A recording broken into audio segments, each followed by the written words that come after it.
जब एक बच्चे ने पूछा कि सर मेरा पढ़ाई में मन नहीं लगता, तब मैं क्या करूं? तो उस बच्चे के लिए ही मैं सुझाव दे रहा हूं, ऐसा नहीं है। उन सभी बच्चों के लिए जिनका ये एक सवाल रहता है, एक प्रश्न रहता है कि मेरा पढ़ाई में मन नहीं लगता, तो उनको कुछ छोटी छोटी बातें मैं बता सकता हूं कि पढ़ाई में मन कब नहीं लगता।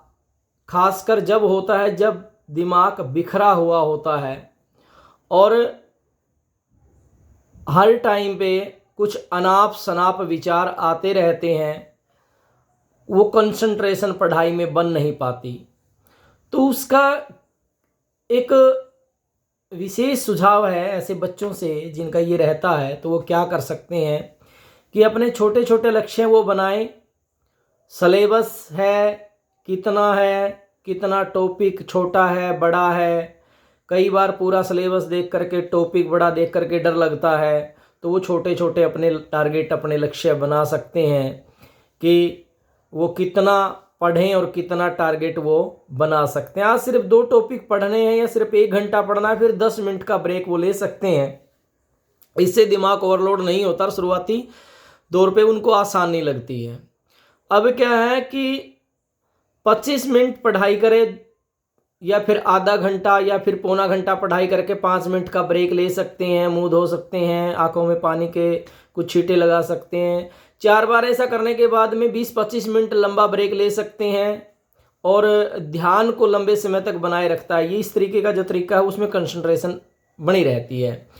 और सबसे बड़ी बात यह है कि आपको जो आपका पर्पज है, जो आपका उद्देश्य है, जो आपका टारगेट है, वो स्पष्ट होना चाहिए कि आप पढ़ क्यों रहे हैं। आप नौकरी लगने के लिए पढ़ रहे हैं, आप कोई एचसीएस या फिर कोई आईएएस, कोई क्लर्क, कोई मतलब आप पढ़ क्यों रहे हैं, ये आपका मकसद जो है, ये पर्पज जो है, वो आपको पता होना चाहिए। और फिर जब आप उस चीज़ को कहते हैं कि यदि मान लो मैं क्यों पढ़ रहा हूँ, तो किसी का विचार है, उत्तर है कि भी मैं एचसीएस बनना चाहता हूँ, तो परिवार को बड़ा गर्व महसूस कराना है, खुद को बेहतर बनाना है, तो वही चीज़ रोज़ याद दिलाओ, उससे मोटिवेशन बना रहेगा कि मुझे भाई सरकारी नौकरी लगना है। मेरे घर में कोई सरकारी नौकरी नहीं है, घर के हालात ख़राब है और मैं उनको हालातों को सुधारना चाहता हूँ। अपने आप को मोटिवेशन वो कर सकते हैं, अपने आप को प्रेरित कर सकते हैं कि मैं घर में घर वालों, जो सभी घर वाले जो सदस्य हैं, उनको मेरे ऊपर बहुत विश्वास और मैं उस विश्वास को तोड़ूंगा नहीं और मैं उस विश्वास को बनाए रखूंगा। मैं कामयाब होकर दिखाऊंगा, मैं कामयाब बन सकता हूं। इस तरीके से अपने आप को वो मोटिवेट करता रहे।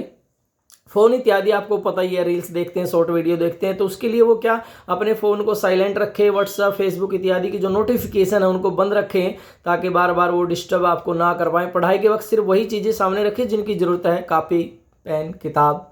मोबाइल आपके पास ना रहे तो अच्छा है, लेकिन यदि है तो साइलेंट मोड पे रखें, नोटिफिकेशन इत्यादि बंद कर दें। सुबह या रात का समय शांत होता है, उसको आप पढ़ाई के लिए चुन सकते हैं। हर इंसान का बेस्ट कंसंट्रेशन टाइम अलग होता है। कई लोगों को सुबह का समय ज़्यादा अच्छा लगता है, मन शांत और दिमाग ताज़ा होता है। और फिर क्या है कि मन को शांत रखें। 5 से 10 मिनट का आप ध्यान कर सकते हैं, मेडिटेशन क्या कर सकते हैं। पढ़ाई तो आप इस तरीके से आप कर सकते हैं, ध्यान इत्यादि, प्राणायाम कर सकते हैं, योग कर सकते हैं, व्यायाम कर सकते हैं, पॉजिटिव सेल्फ टॉक कर सकते हैं। खुद से मत कहो कि मेरा मन नहीं लग रहा, बल्कि कहो कि मैं कोशिश कर रहा हूँ, धीरे धीरे मेरा मन लग जाएगा। शब्दों का बहुत असर होता है। अपने आप को मोटिवेट करना है, अपने आप को समझाना है और खान पीन में बहुत अच्छा ध्यान रखना है। तली हुई चीज़ें जो हैं और मसालेदार मिर्ची वाली चीज़ें आपको नहीं खानी है।